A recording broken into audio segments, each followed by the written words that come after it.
আমাদের ইমামে আজম আবু হানিফা রহমতুল্লাহ আলাইহিকে মিথ্যা অন্যায় ভাবে জালিম জেলখানায় বন্দি করে নানা ধরনের কষ্ট দিয়েছে। আবু হানিফা রহমতুল্লাহ আলাইহির মা একদিন ছেলেকে দেখতে গেছে। ছেলেকে যখন দেখতেছে তার গোটা গায়ে রক্ত। মা বলে, বাজান তোর পাঞ্জাবের উপর দিয়ে রক্ত কেন দেখা যায়? আবু হানিফা রহমতুল্লাহ আলাইহি নোমান বিন সাবিত কান্দে বলে, মা অন্যায়কে গ্রহণ না করে হকের পক্ষে থাকার কারণে দৈনিক 21টা করে চাবুক জালেম আমার দেহে মারে।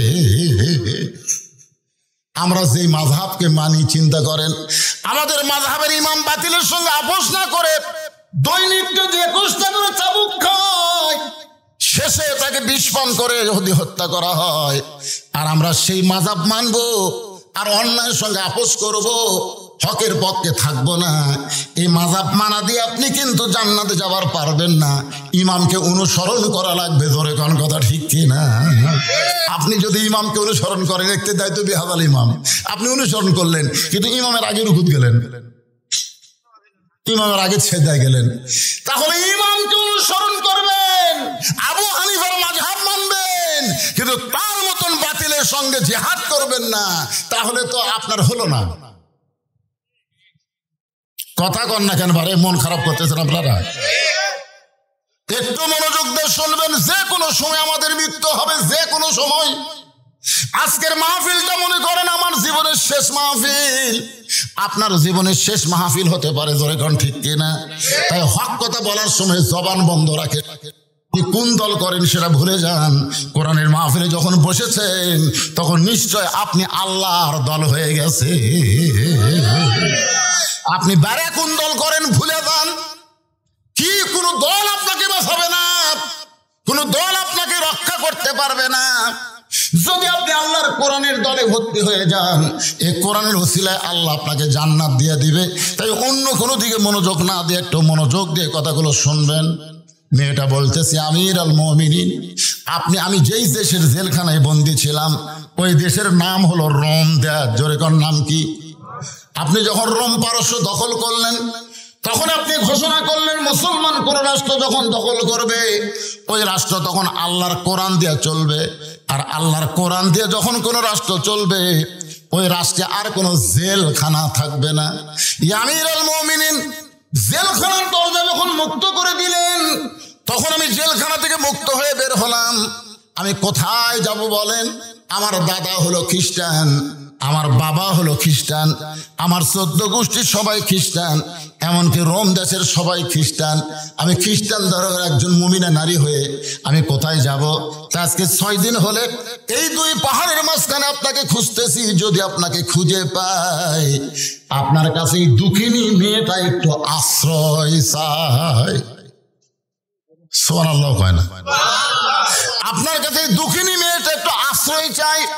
উমর ফারুক মুচকি মুচকি হাসিতে বললেন, মা আমি তোমাকে আশ্রয় দিবার পারবো না, তবে আল্লাহর কোরআন তোমাকে অধিকার দিয়েছে।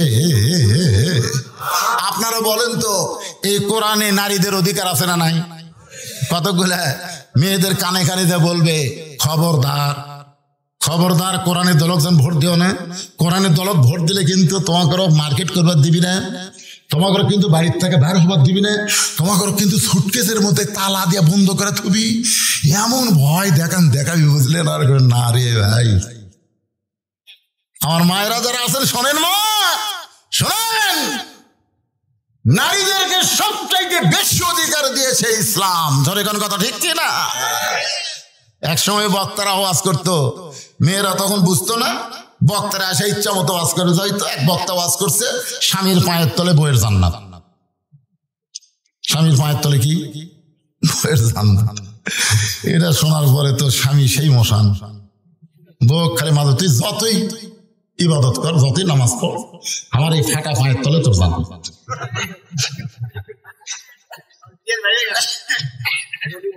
কিন্তু আপনারা দেখেন তো কোরআন হাদিসের কোন জায়গা কিন্তু নাই যে স্বামীর পায়ের তলে জান্নাত, বরং মায়ের পায়ের তলে জান্নাত। কোন মরদ মানুষের পায়ের তলে জান্নাত নাই। জান্নাত আছে নারীদের পায়ের তলে, সেই নারী যদি মা হয়। কথা বল না কেন? ইসলামে বাপের দাম বেশি না মায়ের দাম বেশি? এক বাক্যে মায়ের সন্তান কথা বলেন, বাপের দাম বেশি না মায়ের দাম বেশি? আর কি বুঝায়? ইসলামে ছেলের দাম বেশি না মেয়ের দাম বেশি? এক সাহাবী বলতেছি, ইয়া রাসূলুল্লাহ, আল্লাহ আমাকে একটা মেয়ে দিছে। রাসূল বলেন একটা জান্নাত। আর একজন সাহাবী কয়, হুজুর আল্লাহ আমাকে দুটো মেয়ে দিছে। রাসূল কয় দুটো জান্নাত। আর একজন দাঁড়িয়ে বলে, ইয়া রাসূলুল্লাহ, আল্লাহ আমাকে তিনটা মেয়ে দিছে। আল্লাহ রাসূল বললেন, তুমি শুধু জান্নাতি না, আমার সাথে জান্নাত। এক সাহাবী দাঁড়িয়ে বলে, ইয়া রাসূলুল্লাহ, আল্লাহ আমাকে একটা পুত্র সন্তান দিছে। রাসূল বলেন, এজলেস, বস। তুই দাঁড়াছিস কেন? তুই দাঁড়াছিস কেন? আমি নবী ততক্ষণ বলতে পারি না যতক্ষণ আল্লাহ না বলায়। এখন পর্যন্ত বেটা ছেলের বাপের কি হবে আমি রাসূল জানি না।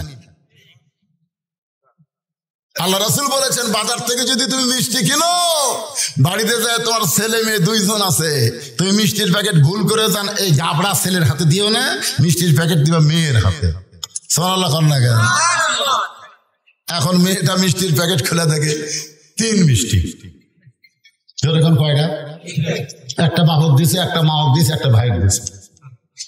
বাপ বলতেছে, ঘেরে মা 3টা মিষ্টি কিনছি মা, তুই 3টা দিলি তোর? আপনারা খালি আমার খাওয়া আব্বা, আপনারা খালি আমার খাওয়া। পরের দিন বাপ ভুল করে মিষ্টির প্যাকেট বেটার হাতে দিছে। বেটা প্যাকেট খুলে কয়, বাজারে তার মিষ্টি নাই, এই 3টা আনছেন কেন? এই 3টা তো আমারই লাগে। ওই একলাই খাবে আর কাউকে দেয়। আল্লাহ রাসূল বলেছেন, সর্বপ্রথম আমি ফাতেমার সঙ্গে দেখা করতাম, আবার সর্বশেষে ফাতেমার সঙ্গে আমি দেখা করতাম। ফাতেমা হলো আমার কলিজার টুকরা। আপনারা বলেন তো, মেয়েদের দাম ইসলামে কম না বেশি? আমার মায়েরা, পর্দার অন্তর আছেন, একটু মনোযোগ দিয়ে শুনবেন। ওমর ফারুক বললেন, মা তুমি আমার কাছে আশ্রয় কেন চাইতেছো? ইসলাম তোমাকে অধিকার দিয়েছে। মেয়েটা হেজাবের ভিতর থেকে বলে, আমির আল মুমিনিন, ইসলাম আমাকে কি অধিকার দিল? ওমর ফারুক বললেন, তোমার বয়স কত? মেয়েটা বলতে, 6 বছর বয়স ঈমান গ্রহণ করেছি, আর 12 বছর জেলখানায় বন্দি জীবন কাটাইছি। 6 আর 12 একত্র করলে 18 বছর হয়। ওমর ফারুক বললেন, মা 18 বছরের একজন যৌবনা নারীর জন্য ইসলামের বহু অধিকার আছে। তার মধ্যে 1 নম্বর অধিকার হলো ভালো একটা ছেলের সঙ্গে বিয়া বসা। আপনারা সুবহানাল্লাহ করছেন না? কারণ ভালো ছেলে বলতে এখানে কিন্তু বলে নাই যে সুন্দর একটা ছেলের সাথে বিয়া বসা। সুন্দর একটা ছেলের কথা বললে আমি জীবনে বউ পাতাম না। আমি যে কয়টা মেয়ে দেখবার গেছি, আমি নিজে দেখবার যে কয়টা গেছি, একটা মেয়ে আমাকে অ্যালাউ করেনি। পরে আমার বাবা কইলাম, আব্বা আমাকে লে হবি না, আমাকে বাদ দিয়ে দেখেন। তো যাই হোক, বর্তমানে আমার যে বউ আছে, ওর বাপ যে কি বুঝলো, আমার সাথে বিয়ে দিল না দেখে। আজকে আমার শ্বশুর করে আমার গাড়িতে করে, বুঝলেন, আমার গাড়িতে করে আমি বগুড়া নিয়ে গেলাম। আজকে সন্ধ্যার ওয়াজে আমার শ্বশুর আমার সাথে গেছিল। এখানেও আসবার চাইছিল, কিন্তু আমি আনিনি, কারণ আমার শ্বশুর আমার চাইতে দেখতে ছোট মনে হয়। মানে দাড়ি তুলে ঠিক মতো পাকেইনি, বুঝলেন, বয়স আছে কিন্তু বয়স ছোট। আমার শ্বশুর আর আমি একদিন যাচ্ছি, তো একজন বলতেছে, আপনার কে হয়? তো বলতেছে, আমার জামাই। তো কোন পক্ষের? মানে বুঝাচ্ছে। আয় রে, বিয়ে দিয়ে আমার শ্বশুর মানুষের কাছে বলে, আয় হায় রে, কালোর সাথে বিয়ে দিয়ে যা মজা। সুবহানাল্লাহ কর না কেন? এখানে কিন্তু কালো ফর্সা বলা হয়নি, এখানে বলা হচ্ছে ভালো একটা ছেলের সাথে বিয়ে দিবা। ভালো একটা মেয়ের, ভালো একটা ছেলের সঙ্গে বিয়ে বসার অধিকার আল্লাহ তোমাকে দিয়েছে। ভালো ছেলে বলতে আপনি কি বুঝেন?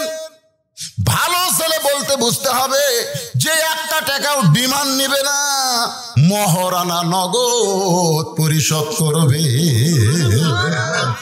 আপনাকে এলাকায় এইরকম কয়টা ছেলে আছে?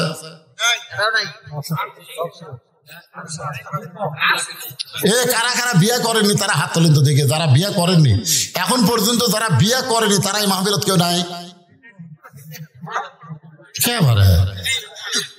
আড়িয়ারা কি করতেছে? আপনি কি এলাকার আড়িয়ারা কি করতেছে?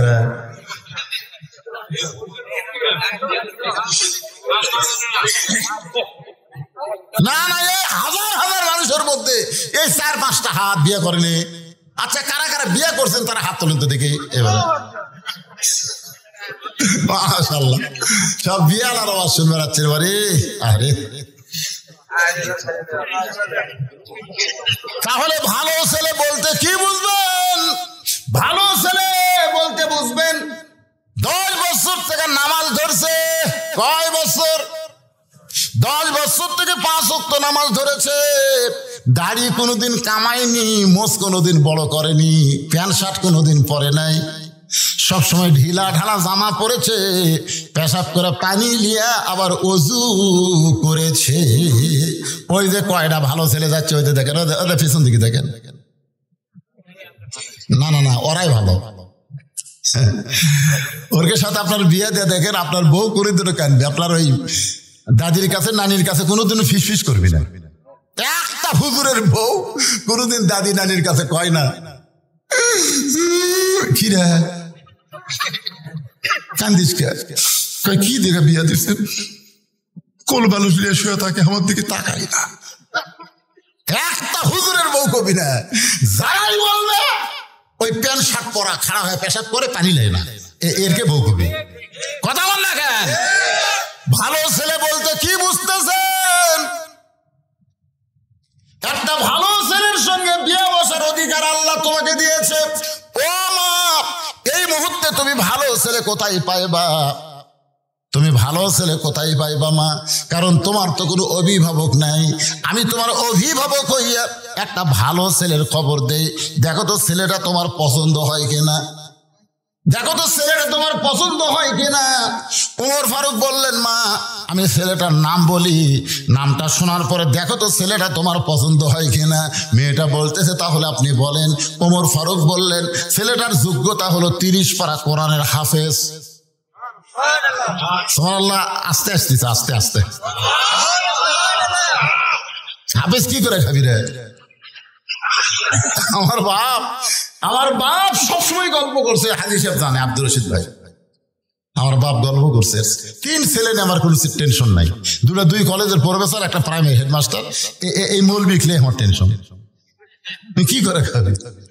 আমি যখন ওয়াজ করে যাইতাম, আব্বা কয় আজ তো কত দিল দেখি, তখন আমি কইতাম আব্বা দিছে, আব্বা মাশাআল্লাহ দিছে, দেখি না কত দিত।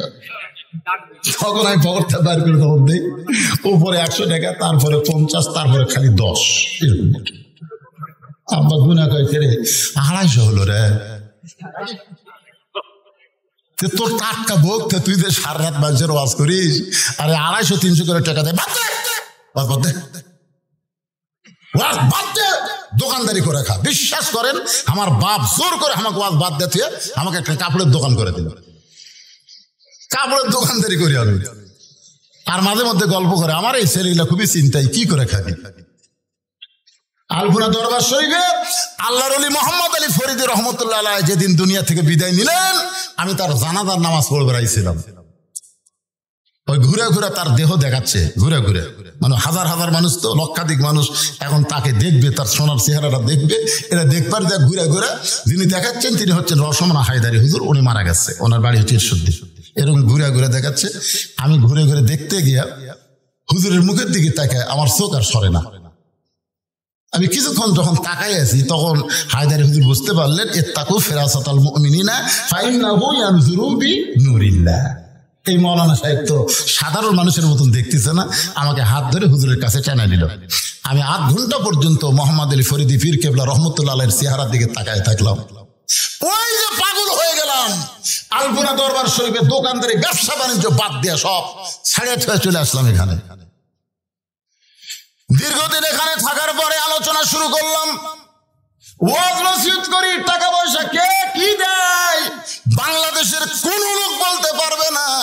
বৈদেশিক টাকা গুনালে অত দূরের কথা দেখে আলিছে, কেউ বলতে পারবে না। 17 বছর পর্যন্ত আমার এইভাবেই চলতেছে। 17 বছর।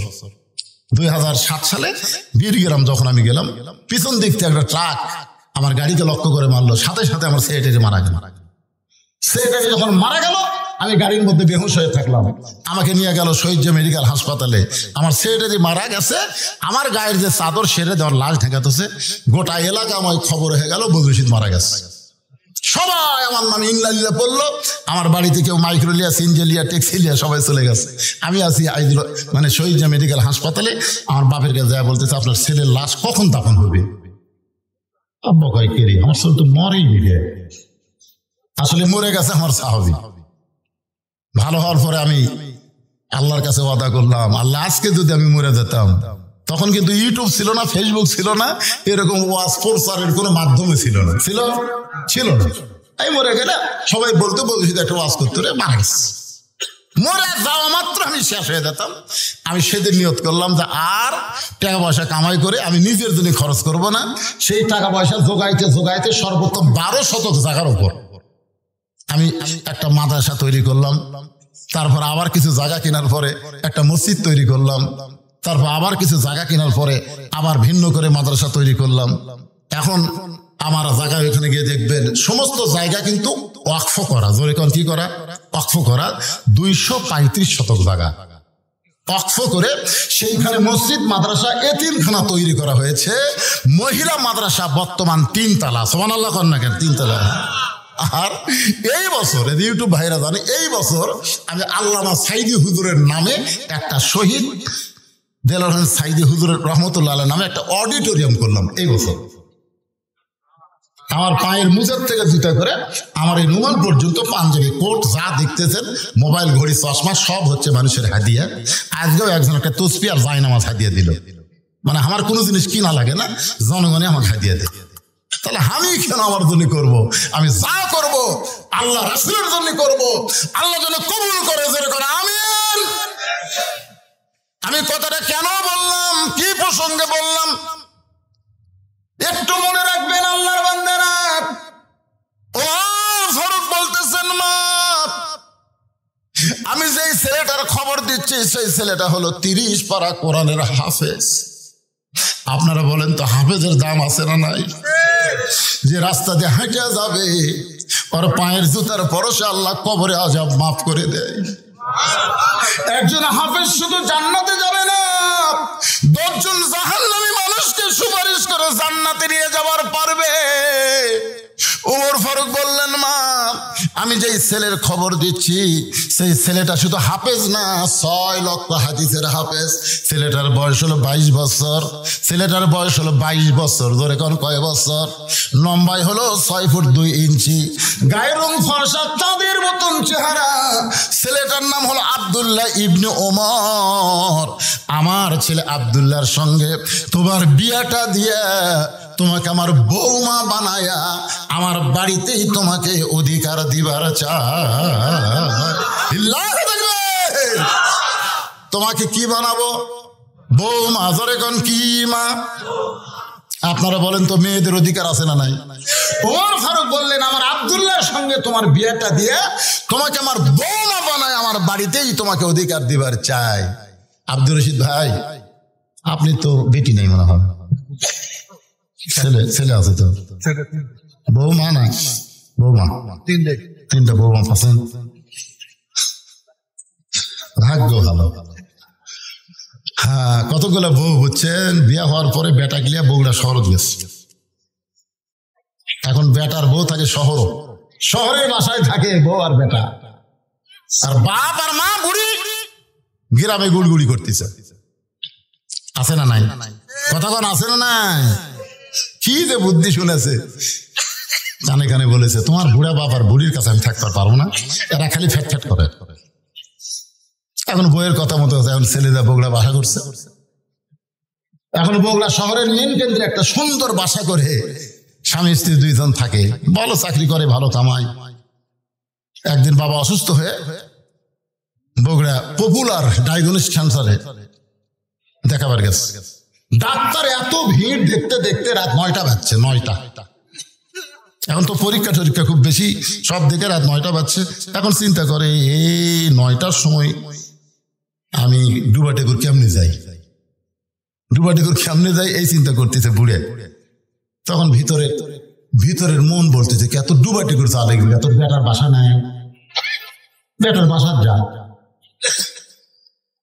তখন রাত 9টার সময় ছেলের বাসাত গেছে, ছেলে যেন ভালো হয় এই জন্য ভালো নাম তো হচ্ছে আব্দুল্লাহ।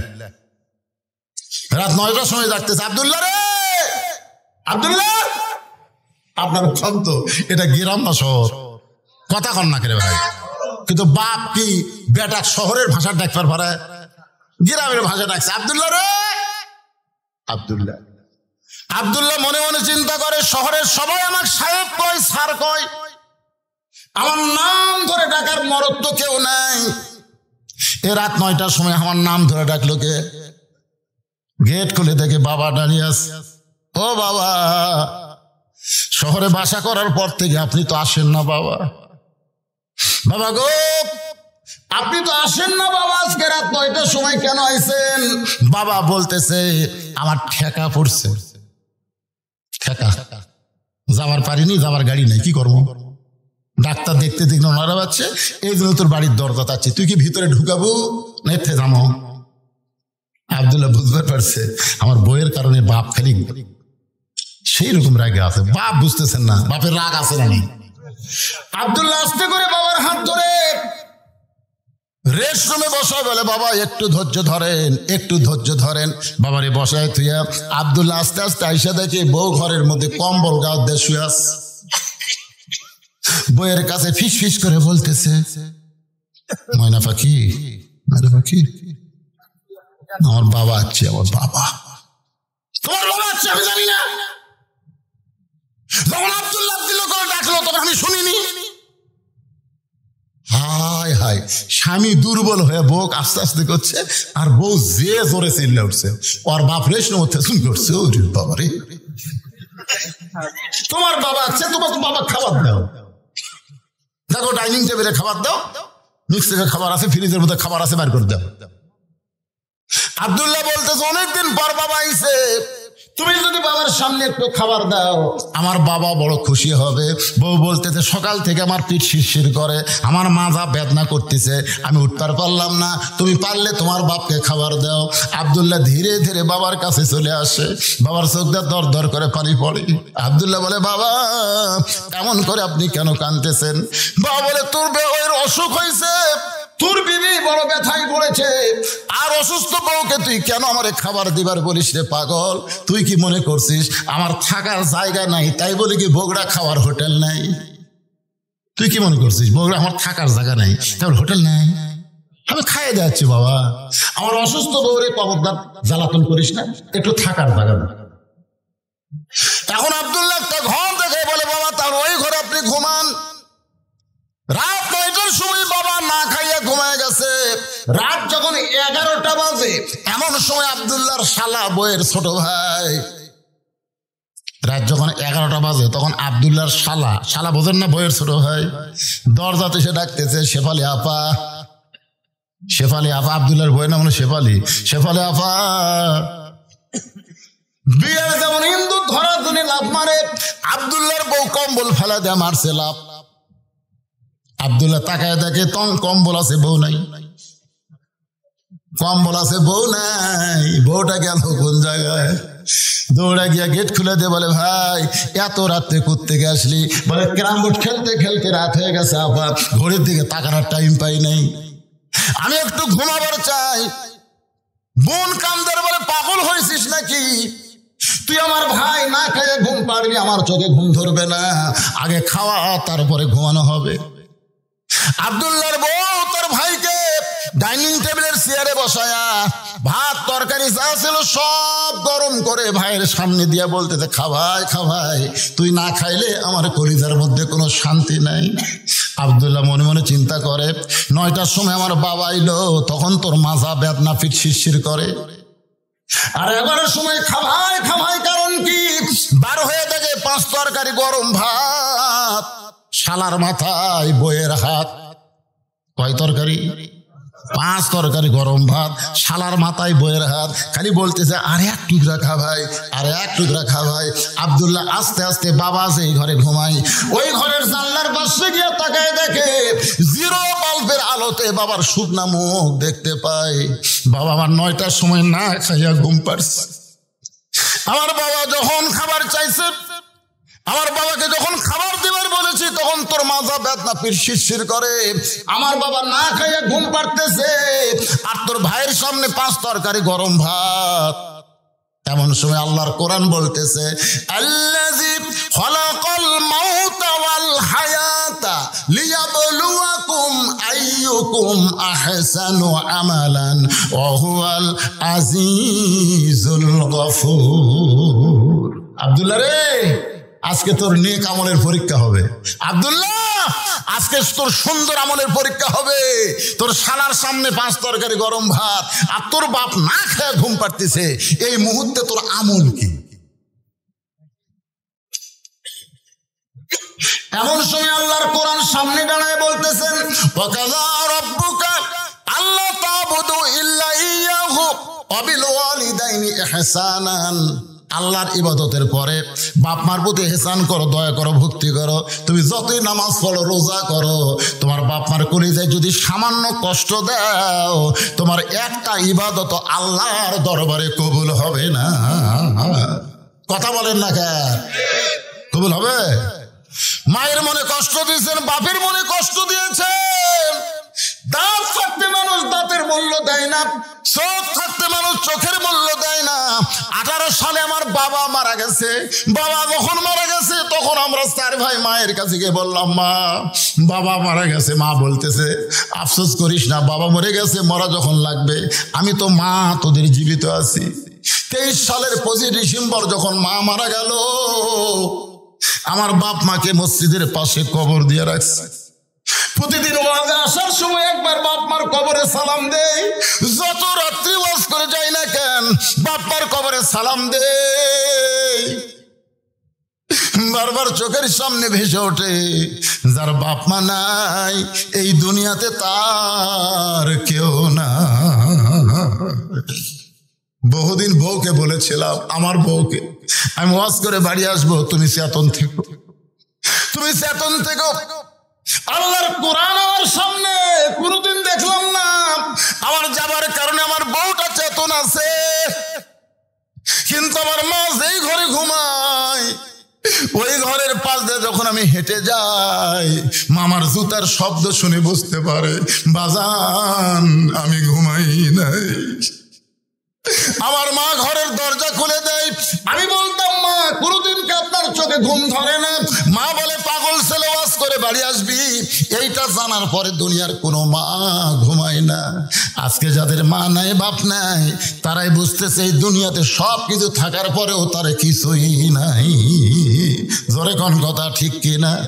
আব্দুল্লাহ তাকায় দেখে বাবার মুখটা শুকনা দেখতে পায়। এখন আব্দুল্লাহ কি করবে? আল্লাহর কোরআন বলতেছে, লিয়াবলুয়াকুম আইয়ুকুম আহসানু আমালা। তোকে পরীক্ষা করা হবে সুন্দর আমল। এই মুহূর্তে তোর আমল কি? আব্দুল্লাহ চোখ বন্ধ করছে, কারণ ভালো কিছু করবার গেলে চোখ বন্ধ করা লাগবে। তো চোখ বন্ধ করে দেখে উটি বলা একটা বেলান আছে। উটি বলা মানে শহরের বাসার তো লাঠি থাকে না রে ভাই, উঠি বলে। এই উটি বলা একটা বেলান আছে, 1 হাত। আব্দুল্লাহ চিন্তা করতেছে, কি করি? নারী নির্যাতনের আইন আছে বারে, মরদ নির্যাতনের কোনো আইন নেই। আজকে আপনারা বলেন তো, বাংলাদেশে পুরুষ নির্যাতনের কোনো আইন আছে, কিন্তু নারী। এখন তো আমার বউ যদি মারি, আর বউ যদি যায় কেস করে, তাহলে আমার চাকরিও যাবি, জেল খাটা লাগবে। ইমান বলতে দেখে মারার জায়গা নাই। যে জায়গাত মারলে কাউকে দেখাবার পারবি না, সেই জায়গাত মার। সেই জায়গাত মারলে কাউকে দেখাতে পারবি না, সেই জায়গাত মার। পিছন দিকে তাকে দেখ উঁচা হয়ে আছে, ওই উঁচা জায়গাত মারবো। বিসমিল্লাহ কয় 1 বাড়ি 1 হজ, 2 বাড়ি 2 হজ। এখন তুই কি করবো? বউ তো খালি সালাক বলতেছে, আর 1 টুকরা খা ভাই, আর 1 টুকরা খা ভাই। মানে অন্য কোনো দিকে খেয়াল নাই। মানে বাপের কেউ আসলে, বুঝলেন, বাপের ভাই আসলে, বোন আসলে, বাপের বাড়ির কেউ আসলে অন্য কোনো দিকে খেয়াল আছে? অন্য কোনো দিকে খেয়াল নাই। ভাই তো খাবি না, জোর করে বলতেছে, ভাই আর 1 টুকরা, ভাই আর 1 টুকরা। আব্দুল্লাহকে হার বাপ না খায় ঘুম পাড়তেছে, আর তোর ভাই খাবি না, আবার 1 টুকরা। খালি রাগ খালি ফুঁসে উঠছে, বুঝলেন? বইয়ের পাশে যায় জাগা মতো, ওদের পিছনে যে উঁচে হয়ে আছে ওই জাগা মতো বিসমিল্লাহ কয় একবারই। যে বাড়ি মারছে লাগবে কম, শব্দ হবে বেশি। ওই জায়গার যদি কোনোদিন বাড়ি বসান দেখবেন শব্দ বেশি, লাগবে কম। না কেন? ওই জায়গা কিন্তু লাগবে কম, শব্দ বেশি। যেই বাড়ি মারছে বল লাত্তি মারলে যেন শব্দ হয়। বউ দৌড় শালাও দৌড়, বউ দৌড় মারছে শালাও দৌড় মারছে। শালা চিল্লে বলে দুলা ভাই এই গভীর রাত্রে আমার বোনকে মারলেন কেন? আব্দুল্লাহ বলতে তোর বোন আমার কে হয়? তুই যে কইলি আমার বোনকে মারলেন কেন? তোর বোন আমার কে হয়? আল্লাহ হুন্না লিবাসুল লাকুম ওয়া আনতুম লিবাসুল লাহুন্না। স্বামী হলো বিবির পোশাক, বিবি হলো স্বামীর পোশাক। তোর বোনকে আমি এত ভালোবাসি, আমার বাপ্পাকে গ্রামে রাইখা আমি শহরে তোর বোনের জন্য একটা বাসা বানাইছি। শালারে তোর বোনকে কেন মারলাম যদি জানতে চাস তাহলে আয়। শালা কয় আমাকে মারবেন নাকি? বলে তোকে মারবো না, তোকে একটু দেখাবার চাই। এবার শালার হাত ধরে বাবা সেই ঘরে ঘুমাই, ওই ঘরের জানলার কাছে নিয়ে গিয়ে বলতেছে তাকায় দেখ তো ভিতরে মানুষটা কে? বলে এইটা তো আপনার বাবা। কখন আইছে? বলে 9টার সময়। আমার বাবা না খায় ঘুমাই গেছে। শালা বলতে দিল ভাই টেবিলের উপর এত খাবার আমার বোন আমাকে দিল, আমি খাই না তারপরে জোর করে খাওয়াই, তাহলে আপনার বাবা না খায় ঘুমাইলো কেন?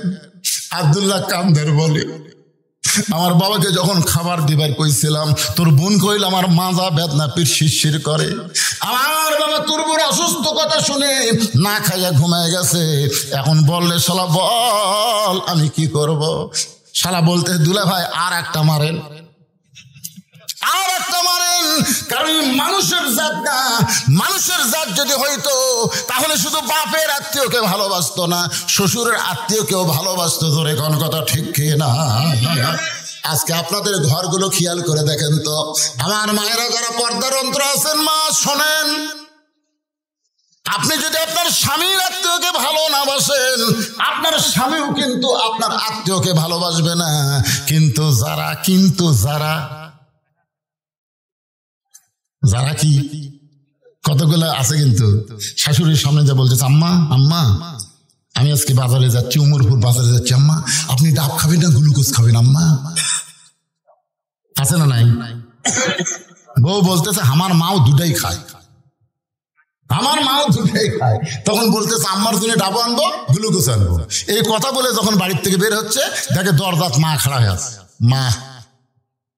মায়ের দিকে না তাকায় যখন নিচের দিকে তাকায় বাড়ির থেকে বের হয়, মা বলে পাগল 7 দিন আগে 10 টাকার পান কিনে দিছিস, পানগুলো শেষ হয়ে গেছে। আজকে যখন উমরপুর যাচ্ছি বাবা আমার জন্য 10 টাকার পান সুপারি আনিস। ছেলে বলতেছে এই জন্যই তো তাকাই না, তুমি খালি খাই খাই করো। শাওনের জন্য ডাব কিনবে গ্লুকোজ কিনবে ওই জায়গায় কোনো কথা নাই, আর মায়ের জন্য 10 টাকার পান কিনবে খালি খাই খাই। এরা কিন্তু বেটা না, এরকম পাটা ঘরে ঘরে বহু আছে। জোরে কোন কথা ঠিক কি না? আপনারা কি পাটা হবেন না বেটা হবেন? কারা কারা বেটা হবেন আল্লাহকে একটু হাত দেখান। লিল্লাহি তাকবীর। হাত নামান। রাত বেশি হয়ে গেলে ফজরের নামাজ নিয়ে আমাদের টেনশন হয়, এই জন্যে আমরা ফজরের নামাজ জামাতের সঙ্গে আদায় করার নিয়তে এখনই মাহফিলের সমাপ্তি করে মোনাজাত করব। মোনাজাতের পর আপনাদের সকলের জন্য তাবারকের সুন্দর ব্যবস্থা আছে, আপনারা তাবারক নেবেন ইনশাআল্লাহ। চকপাড়া আস্তাগফিরুল্লাহ আস্তাগফিরুল্লাহ রাব্বি মিন কুল্লি জামমি ওয়া তুবু ইলাই লা হাওলা ওয়ালা কুওয়াতা ইল্লা বিল্লাহিল আলিয়্যিল আযীম। আল্লাহুম্মা সাল্লি আলা মুহাম্মাদ আল্লাহুম্মা বারিক আলা মুহাম্মাদ আল্লাহুম্মা সাল্লি আলা সাইয়্যিদিনা মুহাম্মাদ আল্লাহুম্মা আমিন। আল্লাহুম্মা আনতাস সালাম ওয়া মিনকাস সালাম তাবারাকতা ইয়া যাল জালালি ওয়াল ইকরাম।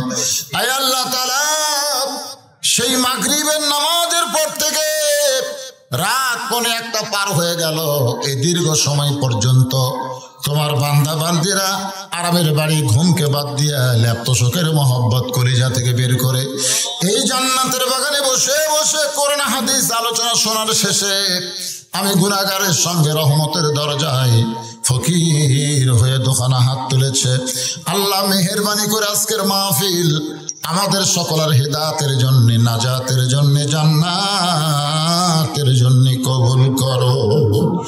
এই মাহফিলের শুরু থেকে শেষ পর্যন্ত যত আলোচনা হয়েছে আল্লাহ, এর মধ্যে যদি ত্রুটি হয়, ভুল হয়, মাফ করে দাও।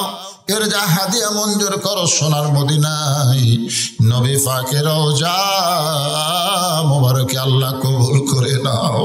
তামাম আম্বিয়া কেরাম, আসহাবে কেরাম, তাবিঈন কেরাম, তাবা তাবিঈন কেরাম, আয় আল্লাহ তাআলা যেই মাজারকে কেন্দ্র করে আজকের মাহফিল, আমার শিলাল বাবাজির মাজার সহ এলাকায় যত কবর রয়েছে আল্লাহ সব কবরকে জান্নাতের টুকরা বানিয়ে দাও। আমরা যারা হাত তুলেছি আমাদের মধ্যে জনম দুঃখনী মা যাদের কবরের ঘরে চলে গেছে, আল্লাহ মেহেরবানি করে মায়ের কবরকে জান্নাতের টুকরা বানিয়ে দাও। আমাদের দরদের বাবা যাদের কবরে গেছে কবরকে জান্নাতের টুকরা বানাও। আল্লাহ আমাদের দাদা দাদি, নানা নানি, আত্মীয় স্বজন, শ্বশুর শাশুড়ি যাদের কবরে গেছে আল্লাহ কবরকে জান্নাতের টুকরা হিসাবে কবুল করে নাও। আল্লাহ এই মাহফিলকে কবুল করো। আল্লাহ প্রত্যেক বছর কোরআনের জন্য এমন করে একটা মাহফিল, দোয়ার মাহফিল যারা করতে পারে এমন ইমানি শক্তি এদেরকে দান করে দাও।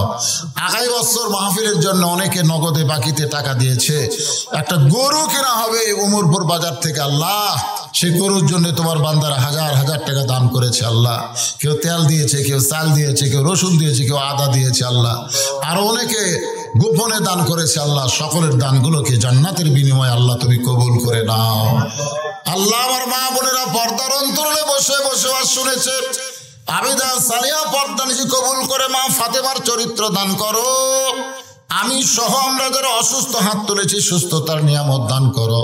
আল্লাহ এই মাহফিল কমিটি, মাজার কমিটির সম্মানিত সভাপতি, সম্মানিত সহসভাপতি, সম্মানিত সেক্রেটারি, কেশিয়ার সদস্য, আল্লাহ সকলকেই জান্নাতি কবুল করো। আল্লাহ প্রত্যেক বছর এমন করে একটা সোনার মাহফিল, দোয়ার মাহফিল আল্লাহ কোরআনের বাগান যেন লাগাতে পারে, অত্র এলাকার মানুষদেরকে সমস্ত মতভেদ ভুলে ভ্রাতৃত্ব নিয়ে যেন মাহফিলের পক্ষে কাজ করে। আল্লাহ তৌফিক তুমি দিয়ে দাও। আল্লাহ গোটা বিশ্বের মুসলমানকে হেফাজত করো। আল্লাহ যেই কোরআন শুনতে এত ভালো লাগে সেই কোরআন মোতাবেক আমাদের জীবনকে গঠন করার তৌফিক দিয়ে দাও। আল্লাহ আল্লাহ আমরা ভালো মানুষের সঙ্গে থাকবো, কুনু মা'আস সাদিকিন। আল্লাহর ভয় কলিজায় রাখতে গেলে সত্যবাদীদের সাথে আমরা হতে চাই। সত্যবাদী হিসাবে আমরা যাদেরকে বুঝি আল্লাহ, যারা বাংলার জমিনে কোরআনকে আইনে নিয়ে আসবে, কোরআন মোতাবেক চলবে, কোরআনের দল করবে, আল্লাহ সেই দলে আমাদের সকলকে আল্লাহ আপনি কবুল করে নেন। সুবহান রাব্বিকা রাব্বিল ইজ্জাতি আম্মা ইয়াসিফুন। আয় আল্লাহ তাআলা মেহেরবানি করে যেদিন আমাদের মৃত্যু হবে দিনটা যেন জুমার দিন হয়, মাসটা যেন রমজান মাস হয়। ইমানের সাথে, ইজ্জতের সাথে দুনিয়া থেকে বিদায় নেওয়ার কালে আমাদের জবানে জারি করে দিবেন লা ইলাহা ইল্লাল্লাহু মুহাম্মাদুর রাসূলুল্লাহ সাল্লাল্লাহু আলাইহি ওয়াসাল্লাম।